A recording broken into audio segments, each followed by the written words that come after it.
Olha só, vamos lá, tratar de um tema tão importante que é locação.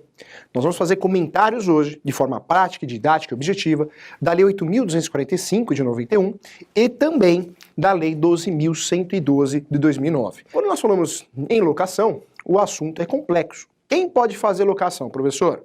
O corretor de imóveis. O corretor de imóveis pode fazer locação. A administração de bens, o corretor de imóveis faz também a administração de bens. Para fazer administração de bens ou lidar com locação, precisa dominar completamente todas as legislações sobre locação. Volto aqui a falar que o tema é complexo, porque nós temos 3 legislações que tratam do assunto de locação. A primeira legislação que trata do assunto de locação é o Código Civil. O Código Civil trata de locação de bens móveis. Professor, locação de mesa, cadeira, Código Civil. Locação de câmeras, Código Civil. É o Código Civil que vai tratar. Professor, mas o Código Civil só trata de bens móveis? Não, de imóveis também. Só que não todos. Poucos, específicos. Então vamos lá. O Código Civil trata de locação, tanto dos bens móveis quanto imóveis. Mas os imóveis, só os específicos. Aqueles que não são tratados pelas leis próprias. Então olha só, quando falo de Código Civil, hotel, motel, a parte hotel, espaço publicitário, o famoso outdoor, vaga de garagem com matrícula autônoma, né? Vaga de garagem autônoma, ou seja, a vaga de garagem tem uma matrícula própria, um RG próprio, né, daquela vaga de garagem. Tudo isso vai ser tratado pelo Código Civil. Temos também o Estatuto da Terra. Sempre importante lembrar do Estatuto da Terra. Vai tratar da locação de imóveis rústicos e rurais. Sítio, chácara, fazenda, locação, é Estatuto da Terra que nós vamos aplicar. E aí, aparece sim, a legislação mais importante, a Lei 8.245 de 91. Essa lei trata das locações de bens imóveis, residenciais, não residenciais e por temporada. Vou repetir, hein? Residenciais, não residenciais e por temporada. Então a Lei 8.245 de 91 vai tratar dessas espécies de locações de bens imóveis. Então, uma lei fantástica. Quando eu falo da Lei 8.245 de 91, é importante lembrar que nós tivemos uma alteração nessa lei, através da Lei 12.112 de 2009. Quem assiste questão de direito sabe o que está fazendo, hein? Não fala bobagem. Ah, essa lei veio alterar a lei antiga, agora essa é a lei do inquilinato. Não é verdade. A lei do inquilinato continua existindo desde 91. Essa lei veio alterar pouca coisa, e pouca coisa mesmo. Tanto é que se você for pesquisar, o texto de lei tem uma folha, uma lauda, não dá para alterar toda a complexidade da Lei 8.245 de 91. Podemos sim afirmar que quem trabalha com locação residencial, não residencial ou por temporada, tem que dominar, tem que conhecer as duas leis. Tanto a Lei 8.245 de 91, quanto a Lei 12.112 de 2009. Tem que conhecer, não tem jeito. Quando eu falo dessas leis tão importantes, elas vão tratar dos contratos de locação. Esses contratos de locação com diversas falhas, então preste atenção. Quando existe locação, existe sim as ações locatícias. Nós temos as ações locatícias utilizadas quando existe um litígio na esfera de locação, na parte contratual de locação. Despejo, lembrando que nós temos mais de 36 espécies de teses de despejo. Temos também, olha só, além do despejo, a consignação de pagamento de aluguel, quando eu não acho para quem pagar o aluguel, tenho dúvida a quem pagar, ou é desconhecido a quem eu devo pagar o aluguel, eu devo depositar em juízo, consignação de pagamento. Também tenho ainda a renovatória, a renovação, a ação renovatória, renovação compulsória de um contrato de locação. Então, uma ação tão importante. Lembrando sempre dos requisitos, o contrato tem que ser determinado e escrito. 5 anos no imóvel, 3 anos na mesma atividade, e eu só posso propor essa ação no último ano do contrato de locação, 6 meses antes do final. Então, uma ação que eu preciso tomar muito cuidado, muitos requisitos. Tenho ainda a chamada ação revisional, para aumentar ou diminuir o valor do aluguel.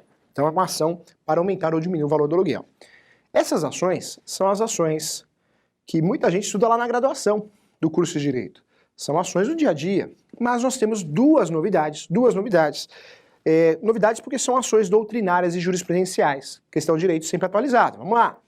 Quais são essas ações? São novidades, ações locatícias. Ação reparatória de luvas porque lembrando que a luva no Brasil ela é híbrida, eu posso cobrar a luva para que você faça a locação do meu imóvel. Eu posso cobrar a luva de você, R$100 mil, mas só no início. No meio do contrato, para renovação, não. Só no início. Para renovação, jamais. Para renovação é um ato ilícito. Eu só posso cobrar no início. Professor, eu paguei luva. Eu paguei R$100 mil para abrir o comércio. Depois de 3 anos acabou o contrato, fui renovar o contrato de locação, eu paguei luva. Você tem o direito de receber essa luva de volta em dobro. Nome da ação: ação reparatória de luva. Porque essa luva é indevida. A luva só pode ser cobrada no início, não no meio do contrato. Por isso ela é chamada de híbrida. Porque pode no começo, no meio do contrato não. Então, luva, fica atento em relação a isso, hein? Nome da ação, hein? Ação reparatória de luvas. É a ação que dá o direito de você receber o valor pago indevidamente em dobro, tá? Então fique atento em relação a isso. Vamos lá, mais uma ação doutrinária e jurisprudencial. Ação de indenização de fundo de comércio. Ação de indenização de fundo de comércio. Professor, essa ação, qual o objetivo dessa ação? Eu fico no imóvel como comerciante, locatário, 5 anos, 3 anos na mesma atividade.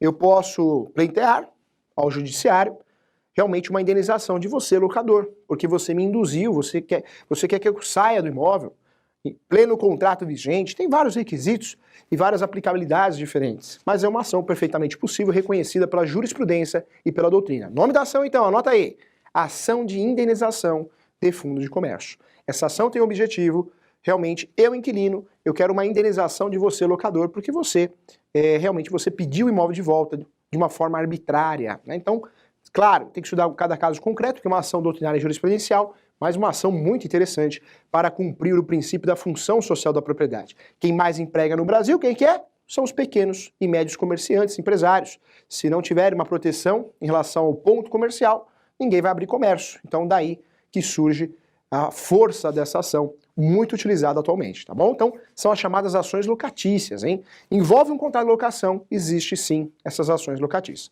Vamos lá, vamos tratar das leis agora, hein? Professor, Lei 8.245 de 91. 8.245 de 91. Ela trata do quê? Locação de bens imóveis, residenciais, não residenciais e por temporada. Essa lei, nós temos realmente diversos esclarecimentos sobre diversas situações. Quero tratar aqui da ação renovatória. A lei trata do assunto, eu posso propor uma ação renovatória de contrato, onde o objetivo é a renovação compulsória desse contrato, toda vez que eu perceba que o locador não vai renovar o contrato, é um direito que eu tenho, desde que, como a própria lei esclarece, eu tenha, sim, os requisitos necessários para propor essa ação. Quais requisitos? Eu preciso realmente estar no imóvel 5 anos. 3 anos na mesma atividade. Também o contrato tem que ser escrito e determinado. Data de início e data de fim. Lembrando que esses 5 anos não é um contrato de 5 anos. Atualmente, segundo a jurisprudência, uma relação contratual de 5 anos. Um contrato de 2 mais um contrato de 3. Pronto. Se os 2 contratos forem escritos, eu já tenho uma situação para buscar ao judiciário a renovação compulsória, conforme a lei prevê e a jurisprudência também. Essa ação tem o objetivo, sim, de renovar o contrato compulsoriamente. O interessante, até fazendo um paralelo com a prática jurídica, a jurisprudência, essa ação, quem tem os requisitos, provavelmente vai conseguir êxito nessa ação, sim. Salvo exceção, uma matéria de defesa muito bem utilizada. Vai conseguir êxito. Fato é que a renovação compulsória, normalmente, ela dá certo na primeira vez. Quando você necessita de uma ação dessa, uma ação renovatória, para uma renovação, uma segunda vez, normalmente o autor da ação acaba perdendo a ação, acaba sendo o pedido considerado improcedente. É interessante isso, hein? Então eu costumo dizer que na prática, na jurisprudência, essa renovação compulsória, ela acontece uma vez só, né? No segundo momento é muito difícil alguém conseguir. Pode até conseguir, mas são exceções. Então, é importante a gente esclarecer esse assunto também. Então essa ação é ação renovatória, muito bem tratada dentro do texto de lei 8.245 de 91. Fazendo um paralelo, olha lá, brincando, né? Brincando com as legislações importantes. A lei 12.112 de 2009, ela veio alterar poucas coisas da lei 8.245 de 91. Entre essas alterações, ela trata muito do fiador. Nós sabemos que o contrato de locação, segundo as legislações, nós temos 3 garantias. E a doutrina também. 3 garantias. Cuidado, quem assiste questão de direito não faz confusão, hein? Esse ano já tive contato com alguns corretores que perderam bons negócios de locação porque desconheciam o formato de caução. E é ruim, tem que conhecer. É o básico, né, para você poder atuar na área. Quando eu falo de garantia, nós temos 3. Professor, eu posso fazer um contrato de locação sem garantia? Pode, é perfeitamente possível. Processualmente falando, em caso de falta de pagamento, é muito mais fácil despejar, conseguir a emissão na posse do mal pagador, do inquilino, sem garantia. Quando não tem garantia o contrato, a chance de conseguir uma liminar é maior. Professor, por quê? Porque quando tem caução, essa caução tem que ser esgotada, eu tenho que depositar esse valor da caução para garantir o juízo. Então, fazer um contrato, professor, com muita sinceridade, muita propriedade, fazer um contrato sem garantia, um contrato de locação sem garantia, é muito melhor. Professor, mas por que pouca gente faz? Pouca gente faz por falta de conhecimento. Existe aquele boato antigo do passado, contrato tem que ter garantia. Quando você faz a intermediação de um negócio desse, você vai ver quem que é o inquilino, não é isso? Você vai solicitar certidões de protesto, certidões também de distribuição cível, para ver se tem ação de despejo, de cobrança em andamento, certidões trabalhistas, SPC, Serasa, você vai montar um verdadeiro dossiê. Você sabe quem você está colocando nessa propriedade, quem que é o inquilino, os inquilinos, os locatários. Essa pesquisa bem feita, ela que vai ajudar no andamento da transação imobiliária. Não é uma garantia que vai fazer a diferença. A garantia, talvez, você vai acabar perdendo a possibilidade de ter um bom inquilino. O mau inquilino, o mau pagador, nós temos sistemas para localizar isso. Certidões é uma forma de localizar o mau pagador. O locador tem ações de despejo, uma ação de cobrança, uma ação de execução. É sinal que esse locador, por onde ele passa, ele fica devendo. Não é muito comum. Então, o ideal é falar não para ele. Esse ato inicial, ou melhor, atos iniciais são praticados pelas imobiliárias, devem ser praticados pelas imobiliárias, corretores, advogados, em uma administração de bens, tem que ser muito bem feito. E é isso que vai determinar a locação, o sucesso dessa locação. Sabemos que na vida tudo pode mudar. Um casal onde os dois trabalhem, os dois ganhem bem, pode um ficar desempregado e o outro também. Isso pode impactar no pagamento do valor do aluguel. Claro que pode, isso acontece. Mas a chance de ocorrer, se os atos iniciais foram bem feitos, é muito menor. Porque o casal é um bom pagador. Um vai dar um jeito, outro vai dar um jeito, vai entregar o imóvel antes de ficar devendo. Fato é que eu consigo sucesso numa transação imobiliária de locação com base nos atos iniciais. Os atos iniciais que vão determinar o sucesso da locação. E não a garantia, está errado. Nós precisamos sim atualizar o mercado imobiliário. Falar com o locador, não é a garantia que vai fazer toda a diferença. Mas é mais fácil se ele não pagar. Não é verdade. Então é perfeitamente possível fazer sim um contrato de locação sem garantia. Processualmente falando, com propriedade, hein, é muito mais fácil o autor da ação, o locador, tirar, despejar o inquilino mal pagador, o locatário, ou os locatários. É muito mais fácil. Mais fácil porque não tem uma garantia. Fica mais fácil até de conseguir uma liminar. Não que consiga em todas as situações. Nós sabemos que liminar tem aí o juízo da verdade, né? Vai ser analisado ali o prejuízo, o juízo da verdade, verossemelhança. Diversas situações vão ser analisadas no contexto prático, mas fato é que é muito mais fácil. Então, cuidado. Corretor de imóveis atualizado, né? Imobiliárias, devem, sim, explicar as vantagens processuais ao seu cliente, o locador, no caso de fazer um contrato sem garantia, que é perfeitamente possível, segundo a lei, a jurisprudência e a doutrina. Não é um mau negócio, não. É um bom negócio, processualmente falando. É mais fácil de tirar o mal pagador. Quando eu falo da garantia, que é uma opção que você que vai optar, locador, corretor, administrador, quando eu falo da garantia, o que é importante? Se eu vou usufruir da garantia prevista em lei, eu vou usufruir de uma só, hein?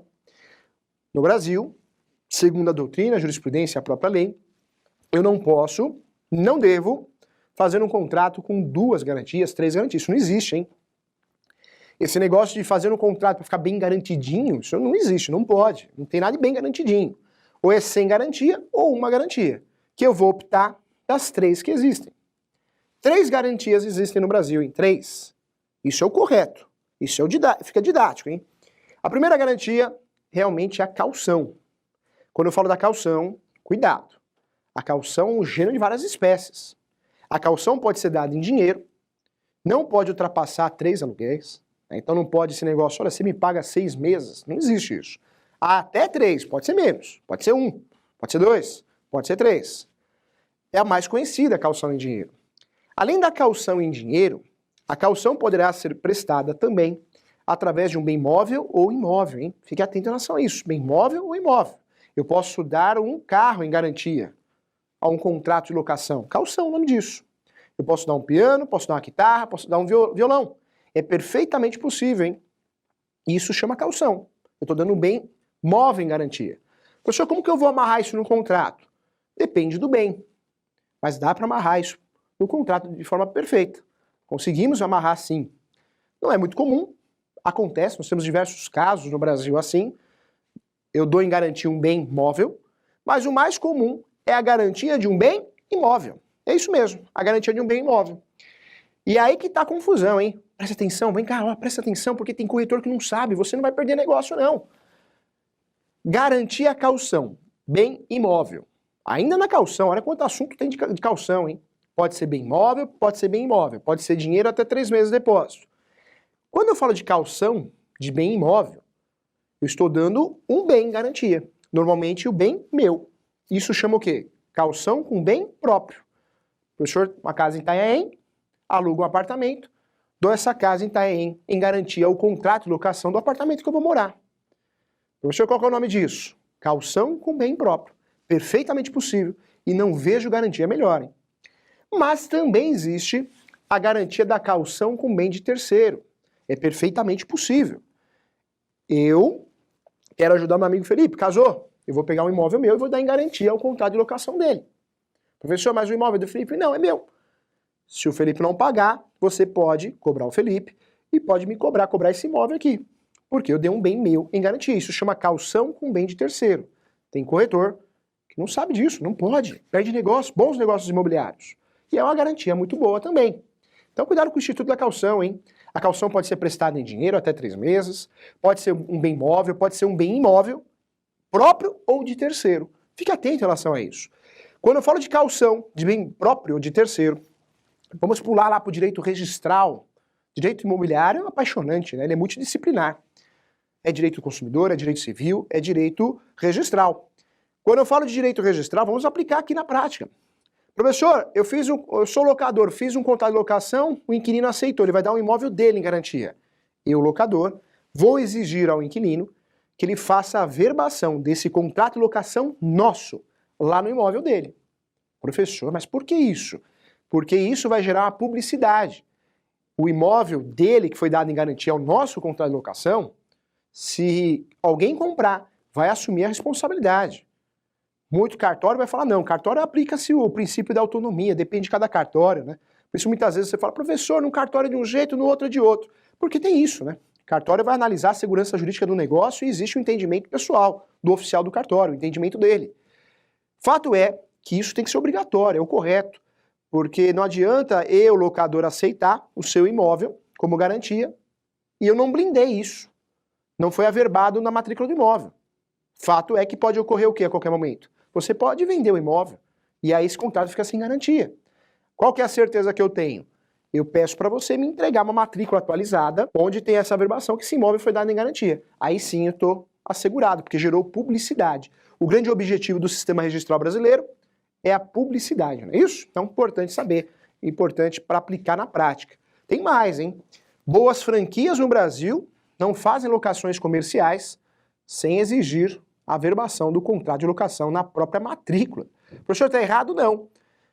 Como o objetivo do direito registral é gerar publicidade, eu consigo proteger o direito de preferência. Isso mesmo, direito de preferência. Então fique atento em relação a isso, hein? Vamos lá, olha só que interessante. Então, você está sabendo aí como que é feito o procedimento. Importante isso, hein? Não adianta aceitar um bem de terceiro em caução, ou aceitar um bem de terceiro em garantia, caução, ou um bem próprio sem averbar. É um risco que você está assumindo, você não protegeu o contrato de locação. Fique atento em relação a isso.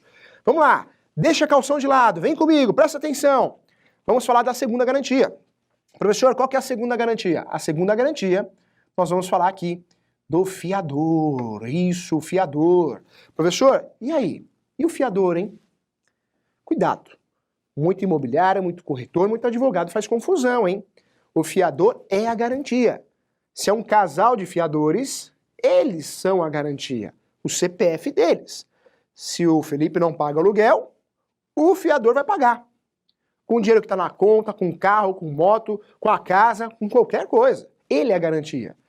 Tem muito contrato errado, hein? Olha aí nos seus arquivos aí que tá lá, acerta lá, hein? Tem muito contrato no Brasil que a imobiliária faz, o corretor faz sem saber, o advogado faz. Coloca lá, dá garantia, fiador. O fiador dá em garantia o imóvel situado na rua Araújo Gondim 222. Tá errado esse contrato. Esse contrato tem duas garantias. O fiador não tem que mencionar imóvel nenhum dele. Ele é a garantia e ponto final. Ele não pode dar um imóvel em garantia. Se eu dou um imóvel em garantia, é caução. Caução com bem de terceiro. Então esse contrato ele é nulo. Ou o contrato inteiro ou a garantia. Tem duas garantias. Caução com bem de terceiro e fiador. Lembra você que garantia só pode uma. Não tem esse negócio de duas para ficar bem garantidinho ou três. É uma só.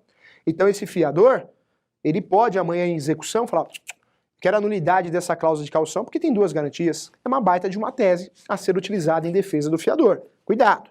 Garantia ou é fiador ou é caução. Separe muito bem isso. Fiador, você que é fiador de alguém, se você vê no contrato lá, que colocaram, incluíram um imóvel seu, esse contrato é nulo. Você pode brigar judicialmente por isso.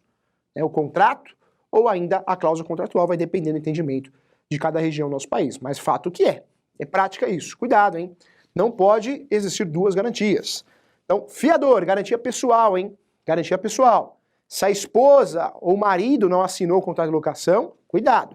A garantia é só de 50% dos bens, dependendo do regime de casamento, né? Porque eu não posso, dar todo o meu patrimônio em garantia se eu sou casado em regime de parcial de bens e tudo foi constituído após a constância do casamento, porque metade não é meu. Então cuidado com isso. Quando eu falo também de garantia, falamos aqui da caução, falamos da segunda, fiador. Vamos lá, vamos para a terceira. A terceira garantia no nosso país é a garantia do seguro, também é gênero de diversas espécies. Vou repetir, anota aí, seguro. Nós temos o chamado seguro-fiança dentro do seguro, que é a terceira garantia, ó, seguro. Seguro-fiança, um baita de um produto que foi criado, atingiu o seu auge, todo mundo fazia seguro, mas o brasileiro uma hora cai a ficha, né? O brasileiro falou, opa, eu pago o seguro e esse dinheiro não volta. Eu estou pagando um aluguel mais caro. Seguro eu pago um aluguel e meio, 2 aluguéis para que o seguro cubra 1 ano de aluguel.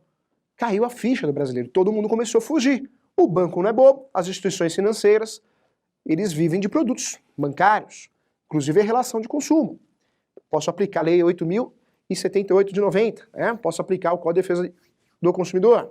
Fato é que o banco começou a criar outros produtos. Hoje nós temos capitalização, nós temos outros produtos com outros nomes, né? Então deixa de ser um seguro propriamente dito para realmente ter um outro objetivo. Você consegue parte do valor, quase, né? Nunca consegue 100%, mas consegue uma devolução, isso é fato, porque o banco teve que inventar um produto novo, que aquele estava caindo em desuso. Ainda existe, mas pouca gente utiliza, porque a verdade é uma só.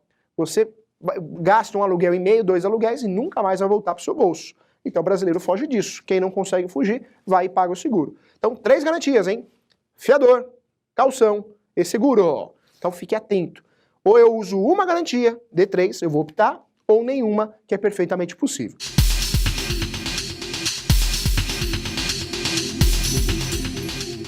Em que situações a locação pode ser socorrida pelo CDC? Obrigado. Obrigado você, Thiago.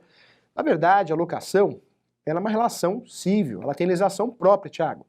A legislação própria vai determinar o tipo de locação. No caso de locação residencial, não residencial, lembrando que industrial, comercial, a mesma coisa, também é não residencial, inclusive shopping center por analogia, e a locação por temporada. Então o que vai determinar a utilização de determinada legislação realmente é a espécie de locação. O CDC, ele é aplicado em relação de consumo, onde exista um fornecedor de um lado e um consumidor do outro. Se não existe essas duas figuras, né, um consumidor de um lado e fornecedor de produtos e serviços do outro, não existe uma relação de consumo. Então, professor, em qual situação que vai ser aplicado o CDC? Seria o caso de um fornecedor de serviços de locação. Então, seria o caso mais de hotel. Hotel, motel, a parte hotel. Aí, perfeitamente possível utilizar o CDC. Essa locação é tratada pelo Código Civil, mas se entrar na esfera de fornecedor e consumidor, seria perfeitamente possível aplicar o CDC. A alocação, em regra, alocação residencial, não residencial por temporada, eu não utilizo o Código de Defesa do Consumidor, tá bom, Thiago? Mas, na verdade, né, o inquilino está protegido, porque o Código de Defesa do Consumidor é uma lei que protege o consumidor. E a lei do inquilinato, como o próprio nome diz, é a lei que protege o inquilino. São leis aplicadas e utilizadas para partes vulneráveis. O consumidor é vulnerável e o inquilino também é considerado vulnerável. Lembrando que vulnerável é diferente de hipossuficiente. Hipossuficiente é a parte muito frágil, muito fraca. Vulnerável está um degrauzinho abaixo, tá bom? Então, legal. Um abraço para você, Thiago. Nos acompanhe nas redes sociais, hein? Posso incluir uma garantia tipo calção ou o locador pode recusar a aceitar qualquer garantia para me despejar caso atrase? Roberto, um abraço a você, obrigado por acompanhar nosso programa. A nossa aula, né? O contrato de locação, ele é bilateral. Quando as partes evoluem para que a locação dê certo, né? É o ideal que seja discutido esse contrato. Claro, nós sabemos que o locador, muitas vezes, ele vai impor muitas coisas e o inquilino vai aceitar, porque ele quer alugar aquele imóvel. Mas é um contrato bilateral. As partes podem discutir tudo, inclusive uma mudança, né? Hoje é perfeitamente possível o fiador sair do contrato. No passado, o fiador ficava preso ad eterno. Hoje o fiador ele pode notificar as partes e sai do contrato. Ele fica preso 120 dias. É uma forma de estancar a dívida. Então pode ocorrer sim essa alteração, mas com muito cuidado. Nós temos aí o aditivo. Realmente o aditivo é um instrumento para retificar, corrigir um contrato passado. Então se ambos chegarem à conclusão que seria um contrato, mas ambos, hein, não é uma decisão unilateral, aí esse contrato pode ser modificado. Caso você não aceite como inquilino, ou o locador não aceite, um novo regramento, aí sim poderia ser discutido em juízo, tá bom? Porque o contrato tem que ser bilateral. Então, Roberto, na verdade você não pode impor, mas o locador também não pode impor. Né? Tem que chegar a uma conclusão, a um consenso, tá? Senão pode parar em juízo sim. Um abraço para você. Qual a diferença entre calção com bem de terceiro e fiador? Legal, Thiago, excelente a pergunta. Por quê? Todo mundo confunde isso. Fiador, eu sou a garantia do seu contrato. O professor Júlio César Santos é a garantia. Se você não pagar, eu vou pagar. Com dinheiro em conta, com bens móveis e imóveis, eu vou pagar, eu tenho que pagar. Eu sou a garantia. Olha que interessante. Mas só no caso de fiador. Se eu, sendo seu amigo, eu não quero ser fiador, porque eu tenho medo, tenho receio, mas eu não quero deixar de te ajudar. Eu falo, Tiago, não vou ser fiador, porque fiador eu vou responder com qualquer coisa, com qualquer bem, mas eu vou dar um imóvel que eu tenho em garantia. Isso chama o quê? Calção com bem de terceiro. Eu estou dando um imóvel em garantia ao seu contrato de locação. Mas se você não pagar, eu vou perder o que eu tenho? Não. Posso perder esse imóvel determinado, que é esse imóvel que é a garantia. Tá? Então, a diferença está aí. Na verdade, quando eu falo do fiador, a garantia é o fiador, está aberto. Qualquer coisa que o fiador tiver pode ser bloqueado judicialmente. Já o bem de terceiro, não. É só aquele bem que é a garantia do imóvel. Tá bom? Um abraço para você e aplique isso, hein? Muita gente desconhece, né? E deixa de utilizar. Olha só, agora a Pandora, sempre fazendo pergunta a Pandora também, legal. Na prática, qual é mais rápido, despejo com aluguel ou sem garantia? Então a pergunta da Pandora aqui, na prática, o que é mais célere? O despejo com garantia ou sem? Vou ser muito sincero, na prática o despejo sem garantia, processualmente falando, nem mais rápido. Mais rápido e muitas vezes, dependendo da situação concreta, você tem a chance de conseguir tutela antecipada, ou seja, uma decisão liminar para o despejo. É muito mais fácil conseguir. Quando a gente fala de garantia, processualmente falando, usar o fórum, o Poder Judiciário, demora mais. Isso é a prática jurídica mesmo, demora mais. Por isso eu sempre explico em cursos, né, que muitas vezes a gente deixa de utilizar por preconceito a locação sem garantia. Mas se precisar utilizar processo, é muito mais vantajoso. Tá? É muito mais vantajoso, sem falar da chance de conseguir tirar o mal pagador com um pedido liminar, tá bom? Então, legal, Pandora, parabéns a pergunta aqui, um abraço para você. Professor, fiador pode alegar único bem de família? Olha que legal, pergunta Felipe, abraço para você, Felipe. O bem de família é aquele único bem que o sujeito possui. É uma tese de defesa na ação de cobrança, na ação de execução. O bem de família pode ser alegado pelo fiador? Pode ser alegado, mas segundo a jurisprudência, não cola. O bem de família, ele funciona como uma boa tese de defesa na caução, inclusive a caução com bem de terceiro. Do fiador, realmente não dá certo. Se você alega isso na defesa do fiador, provavelmente você vai perder o imóvel, né? O fiador vai perder o imóvel, tá bom? Então, pode ser alegado, mas aplicabilidade não tem. Não existe bem de família para fiador, segundo a jurisprudência, os julgados, tá bom? Chegamos ao final, quero agradecer a você que acompanhou Questão de Direito em 2018, tem muito mais em 2019, diversos temas, com muito carinho, uma verdadeira pós-graduação. O corretor pode ser pós-graduado online aqui pelo Questão de Direito, tá bom? Continue acompanhando, eu quero desejar a você sucesso, paz e amor. Tchau!